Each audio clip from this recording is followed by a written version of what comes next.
je vodilni svetovni proizvajalec rešitev za stanovanjske, poslovne in industrijske električne inštalacije, distributor električne energije za nizko in srednjo napetost ter močnostno elektroniko in polprevodnike.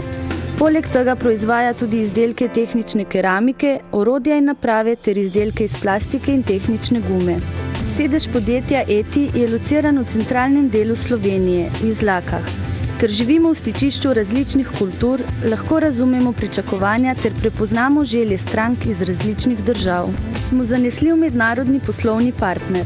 Pomemben del naše strategije je internacionalizacija, kar smo dosegli z ustanovitvijo naših hčerinskih podjetij. Prisotni smo v Bosni in Hercegovini, Srbiji, na Slovaškem, Nemčiji, Ukrajini, Litvi in Rusiji. Naše proizvode uspešno tržimo v več kot 60 državah po celem svetu.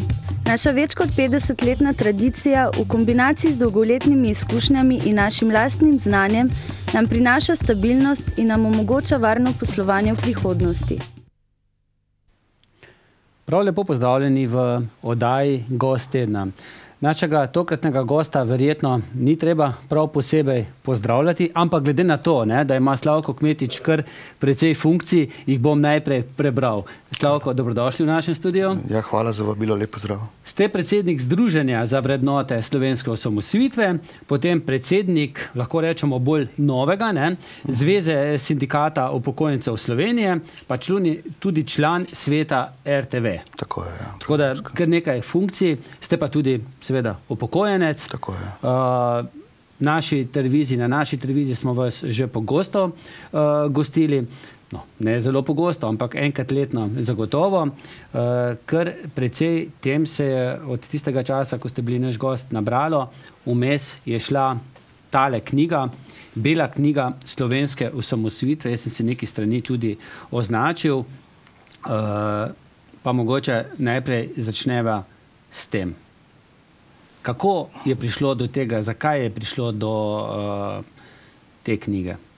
No, že pri sami ustanovitvi Združenja za vrednote slovenske osamosvojitve smo ugotavljali, da slovenska država premalo pozna ali pa skuša vedeti o polpretekli zgodovini nastajanja slovenske države in demokracije, in smo si kot osnovno nalogo zadali tudi, da zbiramo vsa dokumentarna gradiva, arhivska pričevanja in ostalo, da to spravimo v eno poljudno obliko, in rezultat tega je med prvimi tudi ta knjiga, Bela knjiga slovenske osamosvojitve. Kako pa je razdeljena po poglavjih ta knjiga? Ja, predvsem te prvo opisuje v bistvu nastanek demokracije, odnosno razvoj političnega sistema in strank, potem samo zgodba glede razložitve teritorialne obrambe. To je v bistvu ključna zgodba, kajti to je bila velezdaja Slovenije in ljudje premalo vedo, kaj se je dejansko dogajalo. Potem pa opisuje samo dogajanje med vojno za Slovenijo in pa potem dogajanja potem, predvsem pa arhivska pričevanja, ker danes točno vemo, kdo je bil za osamosvojitev, kdo proti. Ta knjiga to vsem tistem, ki hoče vedeti, zakaj se gre, pove, kdo je nasprotoval slovenski osamosvojitvi. Dejstvo je, da politika kot taka ni bila enotna, narod je bil enoten, politika pa ne, in če gledamo samo parlament od 91. leta, se pravi že po plebiscitu, ko je bila volja naroda jasna in nedvoumna, tako če imamo slovensko državo, se to v parlamentu ni odražalo in opozicija je dejansko nasprotovala ključnim sistemskim zakonom, ki so bili nujno potrebni, da smo potem lahko 25. junija razglasili slovensko državo. Pomeni zakon o vojaški dolžnosti, zakon o proračunu, in tle se dejansko vidi, kdo je temu nasprotoval. Med njimi tudi sedanji obrambni minister, kar je absurd te slovenske države. On je bil najbolj goreči zagovornik JLA in nasprotnik slovenske osamosvojitve. Danes je pa v bistvu obrambni minister naše države, kar je sramota za državo Slovenije in tako naprej. Glejte, gospod Slavko Kmetič, mi pogosto poslušamo, da smo bili nekako čisto vsi za osamosvojitev, ampak nekateri objavljeni prispevki ali pa kakšna pisma bralcev v tistem času v časopisih, nekaj jih je tudi tu objavljenih, in tudi na zadnji strani je objavljeno pismo Zveze združenj borcev NOV iz Maribora. Mogoče nekaj besed o samem tem pismu. Ja, dejstvo je, da smo mi bili v letu 90 v zelo težki in skoraj nemogoči situaciji. Ta država, bivša Jugoslavija, je pokala po vseh šivih, po gospodarskem, ekonomsko, socialnem. Spomnim, da so še silnih demonstracij delavcev v Mariboru leta 88-89 stavk, dejansko 1000% inflacija, standard je padel praktično na 30% standarda izpred leta 1979 in tako naprej. Ob tem, da se pa v Srbiji pojavljal srbski nacionalizem za Slobodanom Miloševićem na čelu in vsak razumen Slovenc je vedel, da Slovenija v taki združbi ne more več obstati. Da pa smo tle imeli 25 000 vojakov JLA-ja, da je bilo tle ogromno pripadnikov, tako takšnih ali drugačnih, od KOS-a do obveščevalnih služb, do tega, da je bila JLA takrat še zelo močna, četrta najmočnejša armada v Evropi, naj bi bila, ne? In so ti pomisleki ob tem, da so jo oni jasno izrazili. JLA je rekla, pač ne priznava slovenske demokracije in Hrvaške ne. JLA je bila v bistvu država v državi, vojska si je vzela pravico, da odloča o političnih vprašanjih tega naroda. In nikomu ništa. Se pravi, v Beogradu, spomnite se, marca meseca 91 leta je Kadijević sklical predsedstvo in od njih zahteval izvedbo izrednega stanja. Že po opravljenih volitvah, ne? Tako je, se pravi, leto dni, tako je. No in kaj? Vsi tisti, ki smo to vedeli, smo rekli, treba je nekaj narediti, da Slovenija izstopi iz tega vlaka, ki drvi v pogubo. Vi ste bili takrat poslanec, ne? Tako je, Demosa, odnosno Socialdemokratska zveza tedanja in v bistvu mi smo tle bili trdno jedro, ne zaradi tega, ker bi kogarkoli sovražili. Mi nismo ga sovražili, ampak vedeli smo, da Slovenija v tej združbi nima kaj iskati in ustanovitev država Slovenije je bila ekonomska preživetvena nuja slovenskega naroda. Ampak kljub temu so posamezniki nasprotovali, med njimi tudi Zveza borcev, predvsem tisti jugonostalgiki, ki so videli edino rešitev, da ostane socializem in Jugoslavija v takšni obliki, kljub temu, da je vse propadalo. Čeprav verjetno ne prav vsi, ampak posamezni odbori. Predvsem funkcionarje, pa tisti, ki so imeli dostop do medijev, da so sploh mediji objavljali te njihove neumnosti ali pa nepravilnosti. Ampak tudi tle bi človek še razumel do plebiscita. Ker pač dejansko narod bo v končni fazi odločil, tudi mi smo 9. novembra v Poljčah, ne? Kaj narediti? Smo rekli, v končni fazi naj o tem odloča slovenski narod. Mi nimamo nobene pravice, da se spustimo v eno avanturo, ker dejansko je to avantura bila. Vi morate vedeti, da je bil cel svet proti nam. Mi nismo imeli v tistih časih nobenega zaveznika, za razliko od Kosova, ki je imel botra Ameriko. In Kosovo je sorazmerno lagodno prišel do nove države, ampak za njim je mogočna vele sila. Za Slovenijo takrat ni bilo nobenega. In lahko bi tudi Ciril Zlobec rekel, ti norci na oblasti. To piše v tej knjigi, ne? Po svoje je tudi razumljivo, ker mi smo se spuščali v strašno avanturo, ker smo tudi svoje življenje zastavili, to morate vedeti. Mi smo bili vsi na spisku jugoslovanskega KOS-a za likvidacijo. Tudi to piše to. No in do takrat bi človek še razumel, ampak ko je bila plebiscitna volja jasna in nedvoumna in ko smo imeli samo 6 mesecev časa, da to plebiscitno voljo potem izrazimo tudi za suvereno državo, ki je nastala potem 25. junija, odnosno v nadaljevanju v tej osamosvojitveni vojni, pa ni bilo več koraka nazaj. Ampak zopet, če zdaj pa pogledamo sam plebiscit, nekje 200 000 ljudi pa kljub temu bilo proti. Tudi to ni nič v demokraciji slabega, pač eden je za, eden je proti. Sam, če v demokraciji velja volja večine, tle je bila pa to volja ogromne večine, se pravi, se mora potem tista manjšina temu podrediti in delati vse za skupno dobro. To delajo v normalnih državah. Ko so volitve, se kregajo med sabo, ko zmaga nekdo, potem vsi presežejo ali temu novemu predsedniku, konkretno v Ameriki, ali pa demokratično izvoljeni oblasti in vsi potem delajo za skupno dobro, za dobro države. Za razliko od Slovenije, kjer pa opozicija to ni počenjala in so non-stop nagajali, odnosno celo v tej knjigi, kjer bo prebral, bo ugotovil, da so oni za figo v žepu rekli, vse, ko pride 25. juni, nič se ne bo naredilo. Ta Slovenija Demos bo zamujal, ne? Bo zamujal, država ne bo in čez 2 meseca bo ali Demos razpadel, ali pa bojo ljudje zahtevali, ker ni bila plebiscitna volja izpeljana, da pač Demos se stopi. In tako so oni s figo v žepu pričakovali to veliko slovensko državo. So se sprejemali pomembni obrambni zakoni v državnem zboru.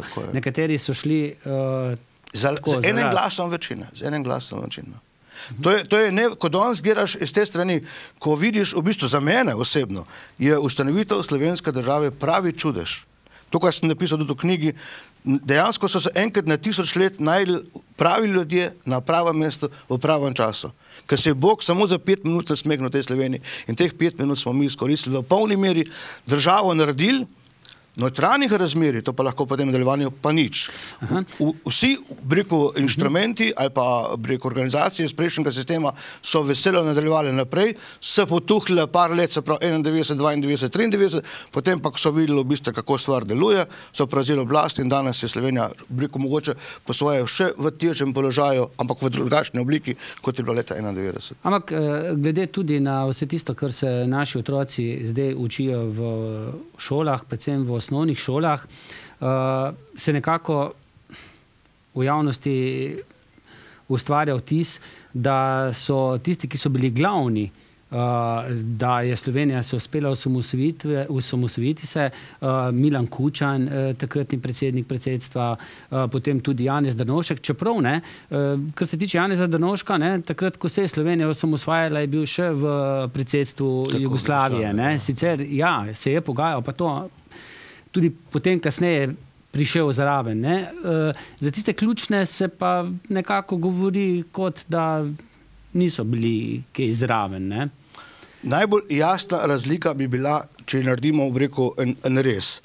V primeru, če bi zmagala JLA, bi vsi pomladniki, Pučnik, Janša, Bavčar, tudi jaz, šli na tak ali drugačen način. Ostala pa bi Kučan in Drnovšek. Bi ostala, kljub temu, da bi oni zmagali. Prav, zdaj, ko smo pa mi zmagali, se pa tle vidi jasna ločnica. Eni smo bili aktivno za osamosvojitev in implementacije volje plebiscita, drugi so bili pa to na funkcijah sicer takšnih kot predsednik države Republike Slovenije Kučan ali pa on, ki sta v bistvu na način tam, ker sta lahko zavirala, tam pa, ker dejansko je bila odprta scena, ker ni bilo več možnosti za umik ali pa za skrivanje, sta pa potem svojo vlogo opravila in Kučan in Drnovšek. Tako da tle nimamo, ko je bila zgodba slovenske vojne za osamosvojitev, so vsi potem svojo vlogo korektno opravili. Odlično opravili, lahko rečemo. To moramo povedati jasno in nedvoumno. Ste pa v enem izmed poglavju, kar uvodnem, razložitev slovenske teritorialne obrambe, tudi precej kritični, tudi nekaj dokumentov se v tem zapiskih najde o vlogi Milana Kučana. Lejte, dejstvo je, da so oni to že vedeli prej, ker je to JLA že takoj, ko je spremljala rezultate volitev na Sloveniji in Hrvaški. Govorimo o sredi maja 1990. Lejte, oni so videli, konec aprila se je že vedelo, da bo in v Sloveniji in Hrvaški zmagala pomladna opcija. Volitve so bile aprila meseca. In so oni že potem v Beogradu sprejeli ta sklep. In ta sklep se potem po svojih forumih pošiljali tudi v republike. In se pravi, slovenska obveščevalna služba z Ertlom na čelu, normalno, oni so pa takoj poročali v bistvu Kučana in ostalim, so vedeli, da se pripravlja razdružitev teritorialne obrambe in to so oni izkoristili za dan, ko je bila primopredaja oblasti. Se pravi, prejšnji dan je skupščina izvolila novo vlado pomladno, se pravi, s Petretom na čelu, drugi dan je bila primopredaja, isti dan so dobili pa komando, da razorožijo. Čeprav mimo grede, primopredaja na vseh ministrstvih ni bila, ker bivši niso želeli predati posle novo izvoljenim, mimo grede. Ob tem, da je Bavčar, ki je prišel, so mu že policisti, miličniki zagrozili za stavko in tako naprej in tako naprej. Mislim, če danes gledamo iz tega zornega kota. V tej primopredaji se je pa potem zgodila razorožitev, No, dejstvo je, da bi morali, rečemo, in Kušar kot obrambni sekretar, Janši, in, rečemo, Ertl, bi morali novim povedati, pripravlja se razorožitev slovenske teritorialne obrambe. Pa so rekli, mi o tem ne vemo nič. In tudi potem se je Kučan, ko je zahtevala skupščina, njegovo stališče, pa da on poroča skupščini, kako se je on obnašal v teh dogodkih, in on potem napisal kot predsednik predsedstva, da ni vedel nič, odnosno da je izvedel, ne vem, 17., 18., 19. maja, dejansko so vedeli pa že prej. To se vidi tudi potem po poročilih teritorialcev, ko so šli k Dolancu na Jesenicih, pa mu so mu rekli, naj on ukrepa, naj on pritisne na Kučana, da bo dostava. Skratka, če bi oni hoteli, ker takrat je bil edini, ki je bil že na stolčku, je bil Kučan kot predsednik predsedstva. On bi lahko tudi po ustavi, jemu ingerence na teritorialno obrambo, on bi lahko ta ukaz iz Beograda ustavil. Pa ga ni. Pa pravočasno obvestil. On bi lahko, enostavno, ko je dobil to obvestilo, bi on seveda po liniji poveljevanja tudi njegovi, bi lahko rekel slovenske teritorialne obrambi, da naj orožja ne oddajo. Pa to ni naredil. Ampak se je dejansko naredilo tako, da se je naredilo ljudstvo. V tistih občinah, kjer se orožja ni predalo, vključno s Trbovljam, tudi po moji zaslugi, smo tisti, ki smo zvedeli, kaj se gre, sprejemali odločitve ali na občinskih svetih kot celota, ali pa posamezni komandanti teritorialnih bataljonov skupaj z predsedniki izvršnega sveta ali ali pa skupščine in so potem oni samoiniciativno sprejeli odločitev, da ne dajo. Da bojo varovali orožje, tako kot v Trboveljah, na primer. Ob tem, da smo pa, jaz sem drugi dan, tisti dan, ko smo v Trbovljah sprejeli ta sklep, sem drugi dan šel na telefon, poklical Kučana, javila se je tajnica, povedal, da sem poslanec v parlamentu v Ljubljani in po občinsko zvedo Trbovlja in da orožja ne bomo dali in zahtevam od njega, da ukrepa. Ona mi je javila tajnica, da bo njega obvestila, da je takrat bil na Koroškem. Potem sem klical obrambnega ministra Janšo, smo isto povedali, rekel, jaz sem dal že komando na občinah, da se orožje ne da, ampak moja ingerenca je bila samo za občine, ne pa za teritorialno obrambo. Tle on, kot republiški sekretar, ni imel nobene ingerence. In jo šele potem na pritisk terena, Kučan potem čez 2 dni dal šifrirano obvestilo v tem smislu, da se orožje ne preda, pa so kljub temu nekateri tudi še podneje, tudi Zagorje je to orožje oddal, kljub temu, da so že dobili obvestilo od Kučana, da orožje ne smejo dati. Tako da to je bila veleizdaja. Novo nastajajoča slovenska demokracija in država je v štartu ostala brez oborožene sile, oborožene moči. Tle se tudi sprašujemo o oficirski časti poveljnikov teritorialne obrambe, ker so morali oni tudi predajati svoje osebno orožje. To pa pomeni dejansko degradacija in osramotitev enega oficirja, ki od njega ponavadi tudi, rečemo, pripadniki sovražne vojske ne zahtevajo, da dajo, rečemo, oficirji svoje osebno orožje. Tle smo pa v bistvu v skupni državi, so oni predali tudi svoje osebno orožje. No, vse to se lahko prebere v tej knjigi. Po Sloveniji je tudi veliko okroglih miz, predstavitev te knjige. In me zanima, kaj ljudi na teh predstavitvah, ki jih je bilo že kar nekaj. Ponavadi se te predstavitve udeležite vi, pa tudi Janez Janša, pa še nekateri. Kaj največ jih zanima?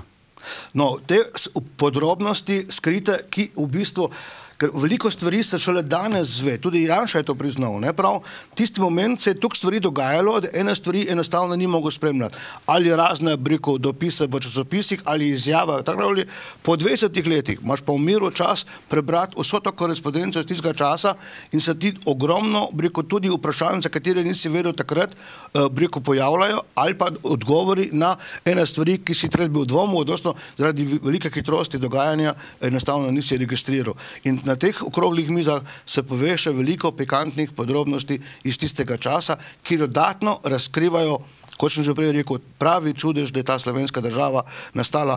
Tudi pomladna opcija, to ni bila ena močna stvar, da se razumemo. Od 126 poslancev Demosa danes ugotavljamo, da jih je bilo najmanj 40 poslanikov strani partije v te stranke, da so delali razkroje ali pa na tak ali drugačen način onemogočali delo Demosa. Da ne govorimo o vladi, ki je štela 28 ministrov, od tega je bilo v bistvu polovica izven Demosa. Kratka, to ni bila ena močna sila, ki bi že par let prej se organizirala, se sestavila, imela jasne cilje, ampak smo to čez noč, tudi Demos je bil na način presenečen, da je zmagal. In prišel pred neverjetne izzive, ko je bil razkroj in gospodarski, in socialni, in politični, in sistema, in države, obenem pa, kot sem že rekel uvodoma, šlo je za preživetje slovenskega naroda in tle najti pravo rešitev.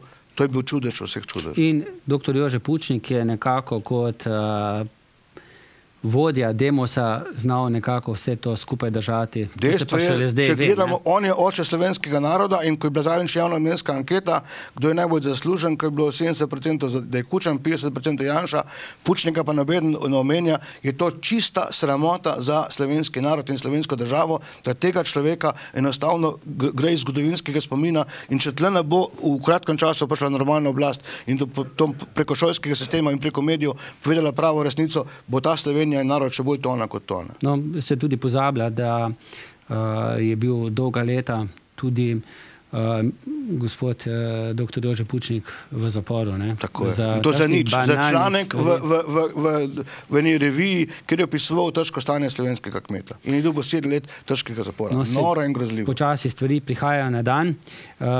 Verjetno tudi razni dokumenti še se računa, da se bo kdaj ta izdaja dopolnila, pa mimo grede, kako sploh gre prodaja, ljudi zanima ta tematika? Seveda. Prodaja gre dobro, to se prodaja tudi preko demokracije, prodajamo potem tudi na teh okroglih mizah, odnosno na teh predstavitvah, tudi VSO kot tak za svoje člane potem po diskontni ceni to prodaja, tako da jaz mislim, da gre dobro naprej in ljudje spoznavajo dejstva in resnico, predvsem pa tudi za arhive in za univerze, pa to je to zelo pomembno zgodovinsko gradivo, da lahko potem profesori tudi učencem in študentom predavajo teh zgodb. Kjer so vsi dokumenti, ne? Tudi recimo poročilo posameznih poveljnikov teritorialnih obramb območij, ki so poročali potem, kako je prišlo do razložitve. Tudi tle se v Zasavju lahko vidi preko teh dokumentov, kdo je bil za, kdo je bil proti, kdo je bil zaslužen, da je orožje ohranjeno, kdo je bil zaslužen kontra. Pomembna vloga je opisana tudi Matjaža Piškurja,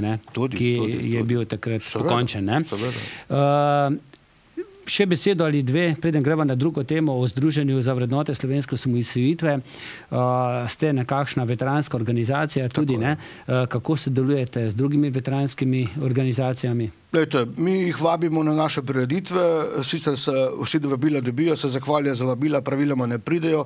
Mi na njihovo prireditve, če nas vabijo, prihajamo, sodelujemo korektno. Mi s vsemi tistimi, ki so dejansko prispevali slovenski državi, to so naši zavezniki, naši prijatelji, hočemo in bomo, korektno sodelovali. Seveda pa se ne bomo, mi se ukvarjamo predvsem slovensko osamosvojitvijo, ne pa da bi zdaj praznovali in poudarjali vrednote NOB-ja, ki so pa slovenski narod razdelile. Tle pa je razlika med nami in temi organizacijami, ki so na en način, govorim zdaj o severnih veteranih, ko bi njihova glavna teža morala biti dejansko slovenska osamosvojitev, oni bolj v bistvu poudarjajo dogodke z NOB-ja, kot pa dogodke slovenske osamosvojitve. Tle pa pridejo med nami do iskr in tle pač mi bomo ustrajali na tej poti, ki je edina pravilna, ker dejstvo je, da v tej stoletni zgodovini slovenskega naroda smo bili najbolj enotni 90. 91.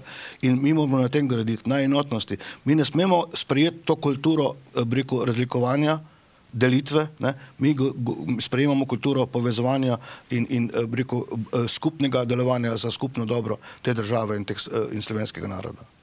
Koliko članov imate ta čas? To narašča, v tem momentu ne vem, ko smo začeli, nas je bilo 1000, zdaj se že čez 2000, tako da gre naprej.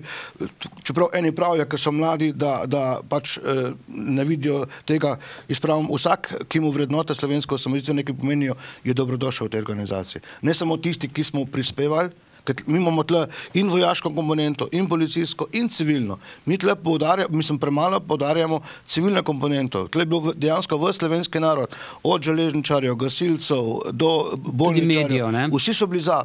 To je bilo res neverjetno. Ta aktivnost in v vojni za Slovenijo in predtem, tle ni bilo izdajalcev, tle ni bilo dvomljivcev, tle ni bilo omahljivcev.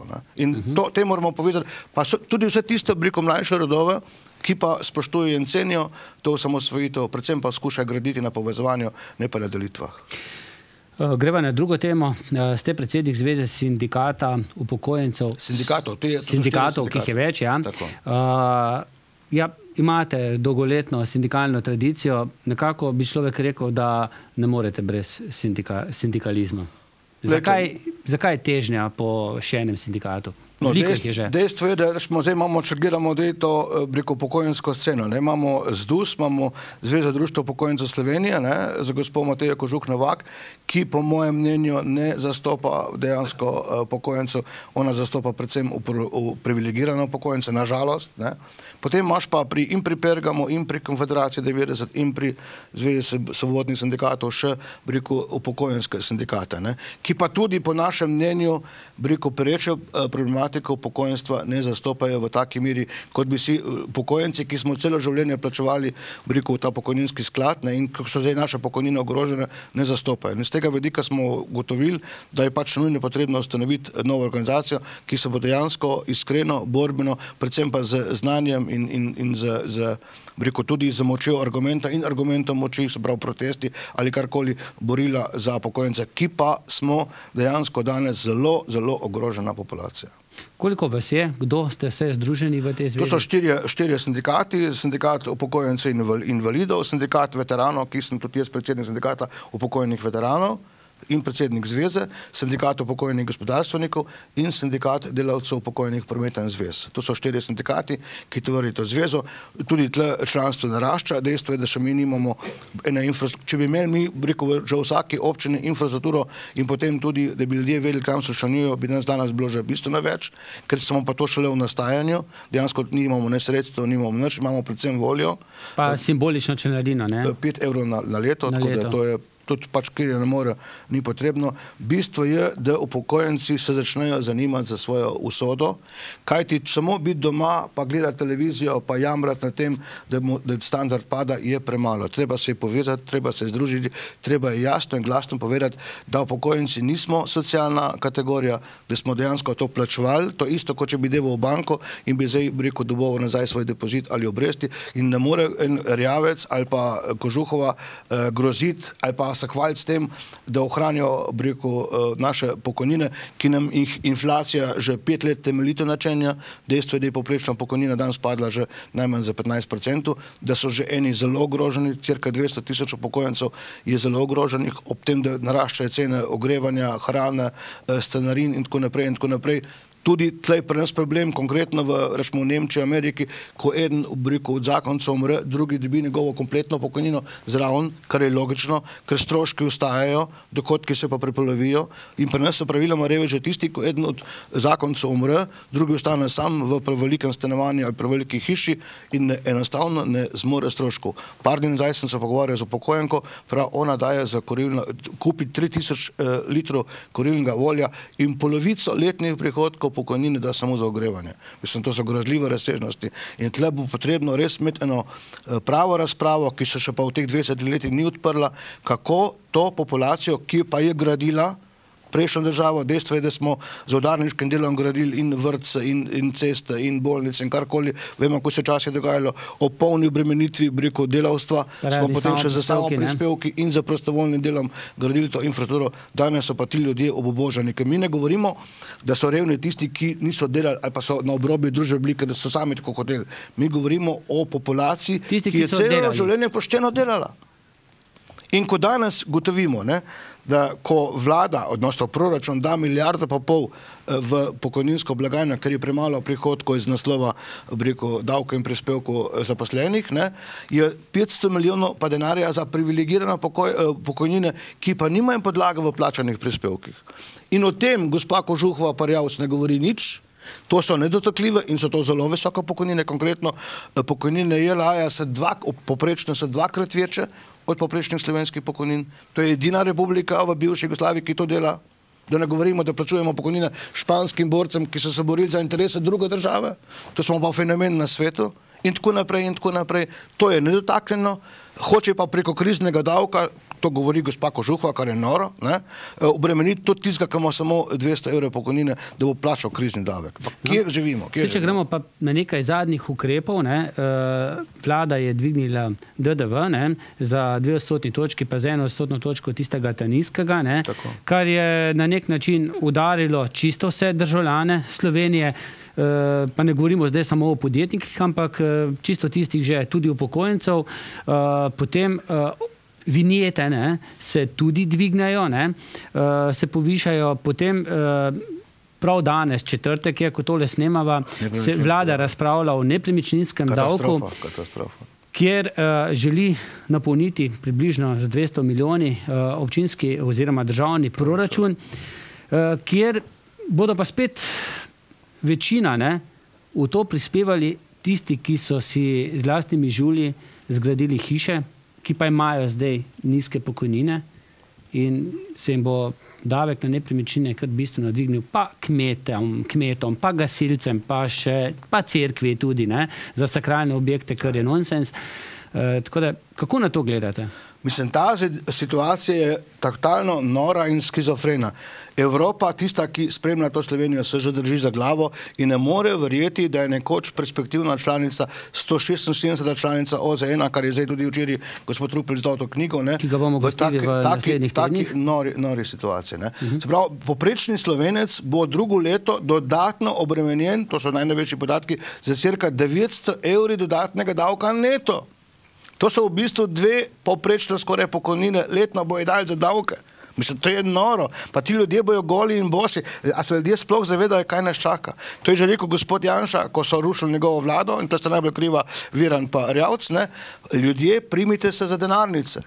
In dejansko se moramo držati, ampak to ne pomaga. Če ne bo aktivnega pristopa, bojo te denarnice še bolj prazne, kot so danes. In to je neverjetno, da v bistvu ta znana krilatica, ne, ko so se včasih na jugu vrteli v dojki, so se v Sloveniji vrteli telestroji, mešalci. Ne? In mi smo to z lastnimi rokami te zgradbe zgradili, plačali vse potrebne davke, danes pa na te hiše plačevati dodatne davke. In to prvo se rekli, da bo to v bistvu isti višini kot prispevek za stavbno zemljišče, danes vemo, da bo to poprečilo 3-krat več. To je noro in grozljivo. In ljudje bojo to čutili drugo leto, ko bojo šli dobovati položnice. No, govori se pa tudi o odlogu, ne? Kar pa pomeni, ne? Ko bodo nekoč prodali, to je ponovna nacionalizacija, razlastitev. To je rekel zelo gospod Oma, mi imamo v bistvu komunistični kapitalizem. Mi pravega kapitalizma, ki omogoča neverjetno blaginjo v Zahodni Evropi po drugi vojni, v 20 letih še nismo imeli. In ko zdaj, mislim, upijejo čez, ne vem, mednarodni denarni sklad ali pa čez kapitalizem kot tak, mi pravega kapitalizma sploh še nismo doživeli, dejanskega pravega, rekel, humanega, za socialno tržno naravnanega, ki dejansko omogoča polno, rekel, oplemenitev sposobnosti posameznika v smislu podjetniških idej ali pa da izkoristi za svoje naravne darove. Tega nimamo, ker sproti to dušimo razne z davki ali pa z birokratskimi postopki. Mimogrede, govori se pa tudi neki dohodninski letvici, ki pa bi tudi tiste z najnižjimi pokojninami pa najnižjimi plačami letno, saj za 20 evrov udaril. Minimalca 20 evrov, ostale pa 300 evrov. Se pravi, skupno je cifra, to se naj ljudje zapomnijo, 900 evrov drugo leto bo človek s poprečno plačal več davkov, kot jih plačuje danes. In to, kar nam zdaj vlada, je leva vlada. Ja. To človek težko razume. Lejte, Sloveniji levo pa desno sploh nima domovinske pravice, to je vse na glavo obrnjeno. Dejstvo je, da ta vlada zastopa interese lobijev, ker to državo uničujejo lobiji in omrežne skupine za zadnje. To so bančni lobiji, to je pravosodni lobij, to je medijski lobij, pa še tako naprej, pa še tako naprej. Ti ljudje so tako močni, da en minister, to je tudi Rjavc, ko je bil zadnjič izvoljen, on ni rekel, da bo zastopal interese svoje upokojenske baze. On je jasno in glasno povedal, da bo zastopal interese privilegirancev in svojega lobija.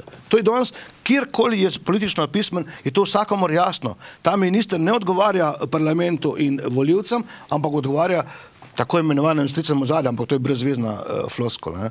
Ti ljudje imajo dejansko v rokah vse. Imajo denar, imajo pravnike, odvetnike dobre, imajo medije, ko lahko vsazga, ki se temu upre, takoj preko raznih člankov v časopisih se sojejo in mu očitajo ne vem kaj. Poznamo medijsko umore iz preteklosti, lahko jih naštevamo, če sprašujem na tem.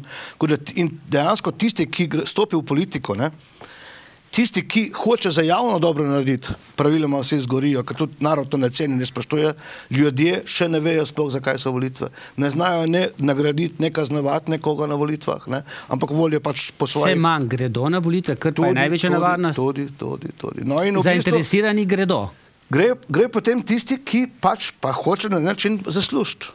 Pa biti všečen lobijem in potem tisti, ki izpolnjujejo te komande, dobi dobro službo v Evropi, pogledamo Evropa, 200 evrov mesečne plače, cvikla pa tako naprej. Tisti, ki delajo ta umazana posla, so potem praviloma vsi nagrajeni, ali z diplomacijo, ali z dobrimi službami Evropske banke, ali kjerkoli, ker ti ljudje imajo povezavo tudi z Evropo.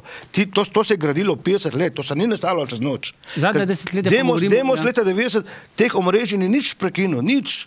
Ena stvari mi nismo premakli od tistega, kar je nastajalo. Jaz se spomnim, ko smo sprejemali prve zakone, nove, tržne, to so že iz Avstrije, pa tam prihajali ljudje naši, ki so imeli tam kapital, ki so ga prej že prepeljali kja in kupovali najbolj konkretno garažna hiša v Ljubljani. Mi imamo dejansko najdražje parkirišča v Ljubljani. Ko priješ v Ljubljano in če daš avto garažno hišo, boš dal več za parkirnino, kot pa za bencin iz Trebovl. Imamo tudi najdražji cestni križ, mimogrede. Nimamo tretjega tira, drugega tira, kaj še tretjega, ker so to vse pokradili. Da ne govorimo o bančni luknji, ki je težka 8 milijard evrov, ko je Janša pripeljal 3 tujce, da bi nadzorovali Ljubljansko banko, da bi dejansko ljudje videli, kdo je dodeljeval ta posojila, ki jih ne bomo nikoli dobili nazaj, odnosno jih bomo plačali mi, ne, je Bratuškova, takoj ko prevzela oblast, te ljudi potrajbala nazaj v tujino in ona iz Danske, spomnite se, kaj je rekla, ne, to je neverjetno. In ko bi morala cela Slovenija, predvsem pa mediji, protestirati preč, kaj se bo grete, 90% Slovencev sploh ni vedelo, kaj se mu dogaja. Noro in grozljivo. Nesrečo imamo mi komentatorja Janita Guno, ki se enkrat mesečno pokomentira tudi takale dogodke. Marsikomu to ni všeč, ampak tako pač je. Greva pa še na tisto zadnjo temo. Ste član sveta RTV, programskega sveta. Pa me zanima, ste vi kot eden izmed RTV-ovcev, zadovoljni z nacionalno televizijo? Absolutno ne. Jaz že non-stop zahtevam odstop vodstva, grozim jim s tem, da bomo šli v ustavno presojo tudi v obliku ustavne upravičenosti tega prispevka za RTV. Dejansko v Nemčiji konkretno imaš tako, tisti, ki hoče gledati državno televizijo, plačuje, tisti, ki ne ima signal ugasne in ne plačuje. Pri nas morajo pa vsi, ki imajo pač električni priključek, to plačevati, ne glede ali gledajo in ne gledajo. Dejansko je ta hiša sama sebi namen, preveč je zaposlenih, vsi imajo fine plače, nadaje pa tistega od sebe, kar bi morali, da ne govorimo o informativnem programu, ki pa dejansko pristranski, ker je tle ogromno cenzure, odnosno ogromno navijaštva. In tle je to nemogoča situacija in jaz to vedno razpravljam v tem smislu na programskem svetu. Nažalost sem šel v manjšini, ampak če dalje več tudi ostalih članov spoznava, da imam v teh svojih debatah prav in upam in verjamem, da bomo počasi začeli se ene stvari spreminjati, vendar, kot sem že rekel, to vodstvo ni sposobno, da bi ta red naredilo v tej hiši in zaradi tega je stanje takšno, kot je. S čim pa ste sploh zadovoljni, kar se tiče RTV-ja? No, lejte, imamo tudi kup normalnih, sposobnih, poštenih novinarjev, predanih delavcev, tudi veliko je strokovnjakov noter, takšnih ali drugačnih, ki so, eni so preveč obremenjeni, eni premalo ali je nič, ampak zopet je tle odgovorno vodstvo. Tako da, kot celota, to je največja kulturna ustanova v Sloveniji, daje tudi, rečemo zelo konkretno, dobre nadaljevanke, dobre filme, tle je izbor je žlahtno. Predvsem iz evropskega konca, ja, ampak jaz zahtevam že zelo 2 leti, da naj odkupijo oni od Hrvaške in Srbije, te dokumentarno igrane oddaje o polpretekli zgodovini. Konkretno Jugoslavija je država za 1 stoletje, jugoslovanske tajne službe, filme, ki opisujejo bivši sistem, ker to v drugih republikah imajo, Slovenija o tem ne ve nič. Odnosno, mi namenoma držimo ljudi v nevednosti, kakšen je bil v bistvu prejšnji režim. Odnosno, kontra, govorijo pomladniki ali pa tisti, ki smo ustanovili to državo, so to državo pokradili. Dejansko smo dobili državo v bankrotu. Spomnite se, leta 1991 je morala slovenski davkoplačevalec milijardo nemških mark dati v Ljubljansko banko, ki je bila gola in bosa, prazna. In zopet so jo potem pokradili. Nič ne govorijo, kdo je jo kradil, nič ne govorijo, da je bil ta sistem totalno, ekonomsko neučinkovit, da je prišel do razsula. Ob tem, da je Zahodna Evropa bila v neverjetnem blagostanju, je ta država propadla, pa ni bilo ne vojne, ne požarov, ne revolucije. Spravo, država se je sesedla samo od sebe, ob tem, da je dobila po zadnjih podatkih čez 100 milijard ameriških dolarjev pomoči, to je današnjem znesku najmanj 500 milijard dolarjev. Pa kljub temu ni bilo nobenega učinka. Najbolj smo še živeli od 74. do 79. da so prihajala tuja posojila, isto kot tudi zdaj, nekje 6-8, ko smo spet, po 20 letih se ta slovenska zgodba ni nič drugačna od bivšega slovanske, s tem, da imamo hvala Bogu, mečken demokracije, pa mečken bolj pravna država, kot je bila prej. Drugače pa ponavljamo iste napake, kot smo jih v prejšnjem sistemu. Kakšen je vas pogled nekaj mesecev, nekaj let naprej? Pred nami so tako usodni dnevi in trenutki, kot so bili 90. 91. Kot pravi predsednica vlade. Časa nimamo, absolutno ne. Denarja tudi se malo? Denarja v bistvu ne. Lejte, mi živimo vsako leto na račun tega, da si ta vlada sposodi 2 milijarde evrov, da sploh živimo to življenje. To bo treba vse vrniti. Mi smo leta 2006 še imeli, odplačevali dolgove od Kraljevine Srbije. Tuji finančni krogi mehkim državam ne oprostijo nič in vse to bomo morali plačati naši otroci, naši vnuki in to je skrajno neodgovorno početje, da na račun tega, da imamo, ampak gledajte, ta standard normalnih ljudi sploh ni prevelik. Govorimo za te lobije, te ozadja, mi imamo ogromno privilegijo in ogromno parazitov. Če bi ta država, vlada bila sposobna to stran spraviti, ne bi bilo potrebno nobenih davkov. Mi milijardo, od 9 milijard odhodkov je najmanj milijardo privilegijev in parazitov. To bi lahko z lahkoto odskranili, če bi imeli dejansko vlado, ki bi to hotela in znala storiti. To bi vlada Janeza Janše naredila, ob tem, da imamo problem tudi koaliciji, da je tam, ko si zadev v te lobije, se je potem oglasil ali Rjavc, ali Virant, ali karkoli in to ni dovolil, to ljudje premalo vedo. V bistvu, ko si tudi najmočnejša stranka, pa če nimaš dovolj glasov, da imaš večino, moraš potegniti eno ali pa dve mehne stranke zraven in one lahko se po mili volji željavajo in grozijo. No, pa se to je zelo podobno tudi v Nemčiji. Vemo, kaj se zdaj v ZDA dogaja. No, ni tako. V Nemčiji, ko se neki zmenijo, je to pa nič drugače. Sama stranka ne mora vladati, vedno je koalicija. To sem želel povedati. Vemo, kakšne blokade so v ZDA, republikanci, demokrati, tako da nič kaj rožnato ni tudi drugje. Čisto za konec menite, da bo ta vlada, ki je zdaj preživela do naslednjih volitev, da bo mes mogoče res prišla trojka? No, vse je odvisno od tega, ali bo ta vlada sposobna še pridobivati nova posojila na mednarodnih finančnih trgih. Če bo to še kar dobovali po zelo hudi obrestni meri, potem se lahko to vleče do rednih volitev. Če pa to ne bo sposobna, bo prišlo pa do predčasnih volitev. Definitivno. Bodo šli ljudje na volitve? Kaj menite? Glejte, narod si piše sodbo sam. Star pregovor pravi, nevednost ni greh. Greh je ustrajati nevednosti. Vsak, ki hoče vedeti, lahko danes tudi po zaslugi vašega medija ve. Če pa noče vedeti, naj si pripiše vsoto samemu sebi. Dejansko smo bolj kot kdajkoli v zgodovini, vse je odvisno od nas. Ali bomo uporabljali svoje možgane, ali se bomo zanimali, ali bomo pozvali, ali bomo potem tudi znali nagraditi ali kaznovati na volitvah, ali se bomo pa zaprli v svoje mišje luknje, prepustili, da v nas odločajo drugi in čakali, da bo padl, ne vem, kar bo pač padl. To je na nas. Ni druge. Gospod Slavko, hvala za obisk v studiu. Hvala za povabilo. Bo še kdaj priložnost, da še kakšno rečeva. Hvala vam. Hvala pa tudi vam za pozornost. Srečno.